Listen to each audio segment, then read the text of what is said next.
আসসালামু আলাইকুম, সবাই কেমন আছেন? আমি আলহামদুলিল্লাহ ভালো আছি, আশা করি আপনারাও ভালো আছেন। চলে এলাম একটা ভিডিও নিয়ে।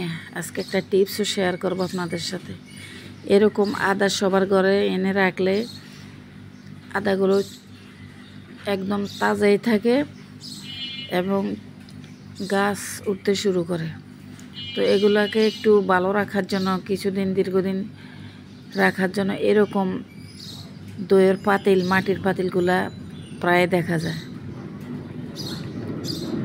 এগুলাকে একটু বিছিয়ে দিয়ে তারপরে মাটি দিয়ে দিলে অনেক দিন থাকে এবং আপনার গাছগুলো হয়ে গেলে আদাও বাড়তে থাকে।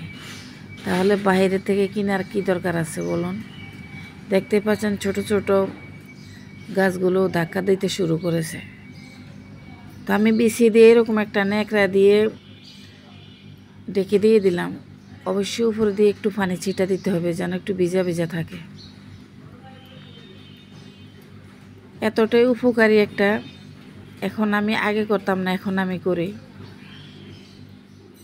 গাছ যদিও উপরে বড় না হয় কিন্তু আদাগুলো তাজা থাকবে এবং গাছ উঠতে শুরু করবে। দেখেন আমি 5 থেকে 6 দিন পরে ন্যাকড়াটা খুলে দেখেছি যে ছোট ছোট ইয়েগুলো ছিল এগুলো তো একটু বড় হয়েছে এবং শিকড় বের হয়ে গেছে।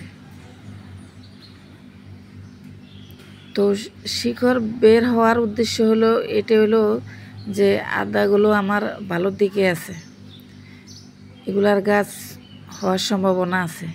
সেই জন্য প্রতিটা আদায় শিকড় জ্বালিয়ে গেছে। দেখেন গাছও উঠতে শুরু করেছে, এটা অনেক বড় হয়ে গিয়েছে। সব আদাগুলো, অনেকে আছে 2 থেকে 3 কেজি করে আদা নিয়ে আসে। এখন আমি এরকম মাটি আমার টফে ছিল, যেহেতু 2-1টা গাছ সব যে হবে এমন কোনো কথা নাই। 2-1টা গাছ নষ্ট হয়ে যায়, মরে যায়। তো এই মাটিগুলো ফেলবো কেন? আমরা তো থাকি শহরে। তো আমি আগে ভরাট করে দিয়েছি মাটিগুলো এই মাটির পাতিলে। এবার আদাগুলো বসিয়ে দিব। দেখতেই পাচ্ছেন কত সুন্দর হয়ে উঠছে গাছগুলো। তো এভাবে আমি সব বিছিয়ে দিয়েছি। তার উপর দিয়ে আবারও মাটি দিয়ে দেব। এরকম যদি আমরা গাছ লাগিয়ে থাকি তাহলে শহরে কোনো আমরা অক্সিজেন পাচ্ছি না। গাছের সবচেয়ে পরম বন্ধু।